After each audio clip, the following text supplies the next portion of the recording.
Bonjour tout le monde, et oui, cette vidéo sort le 11 novembre, c'est pas involontaire. Donc bon, je vais vous parler d'une anecdote dont j'avais déjà entendu parler quand j'étais en 3e et qu'on avait étudié la Première Guerre mondiale, qui a un rapport quand même avec le football, donc je vais vous en parler. Mais pour commencer, je vais déjà vous mettre dans le contexte. Donc qu'est-ce que c'est la Première Guerre mondiale? C'est une guerre qui a eu lieu il y a 100 ans, qui a arrêté il y a pile 100 ans, donc entre 1914 et 1918, pour défendre les intérêts d'espèces d'enflures qui étaient au gouvernement de toutes les plus grosses puissances européennes, et qui ont envoyé tout un tas d'innocents, de jeunes qui avaient mon âge, à la mort, pour rien, pour se battre contre des mecs qui ne leur avaient rien fait.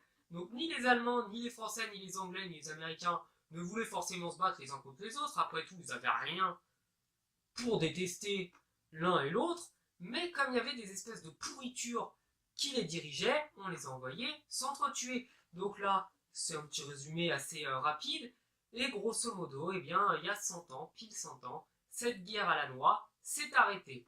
Donc il y a quand même eu plusieurs périodes de trêve, ça n'a pas été que des combats à répétition et sans arrêt, il y a eu des belles trêves, il y a eu notamment des trêves pour Noël, chose qui peut se comprendre, et il y a eu une histoire en particulier dont je voulais vous parler.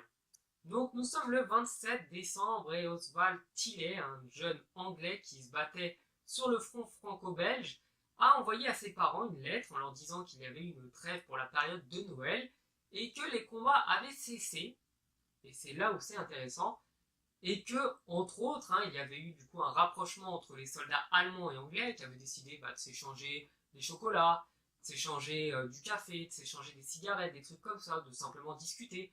Les uns et les autres se sont mis à chanter pas mal de chants de Noël, donc chacun dans sa langue, les Anglais en anglais, les Allemands en allemand, et ils ont décidé d'organiser, et ça a été attesté, et même la FIFA a mis une stèle commémorative pour ce match-là, d'organiser un match entre les Allemands et les Anglais. Et bien sûr, par match, on n'entend pas qu'ils avaient un terrain à proprement parler, ils ont organisé ça en mettant des képis pour faire les cages, en jouant là où il n'y avait pas de tranchées, là où il y avait le moins de trous possible, donc c'était pas un terrain réglementaire, c'était un petit peu un match comme on peut faire nous quand on est jeune, avec deux vestes, deux bâtons, deux trucs, deux scies, avec juste une balle ou même juste une boule de chaussettes. Enfin bref, ils ont organisé ce match-là sur un terrain qui était gelé. Au final, eh bien, les Allemands l'ont emporté 3-2 contre les Anglais.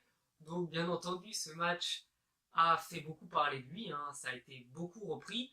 Et c'est un bel exemple, je trouve, pour montrer que le football peut arrêter des guerres. Donc Pelé l'a fait également plus tard dans sa carrière, il était parti jouer en Afrique et deux tribus qui étaient totalement rivales ont décidé, et c'était la condition, de faire un cessez-le-feu pendant le week-end du match. Donc Pelé a pu jouer dans un pays qui était en paix. Après, malheureusement, les combats ont repris. Mais voilà un petit peu ce que peut faire le football. Donc voilà, j'espère que la vidéo vous aura plu. Je ne suis pas un grand historien, donc j'ai fait beaucoup de résumés, beaucoup de condensés et pas mal de raccourcis, je dirais, sur un petit peu le conflit de la guerre 14-18, mais voilà ce que j'en ai retenu. Vous pouvez aller voir bien sûr les chaînes genre Nota Bene ou La Prof, enfin bref, il y a pas mal de chaînes d'histoire qui vous parleront beaucoup mieux de ces sujets-là si ça vous intéresse. Donc je vous souhaite une bonne journée et vous pouvez bien sûr vous abonner à ma chaîne. Ciao!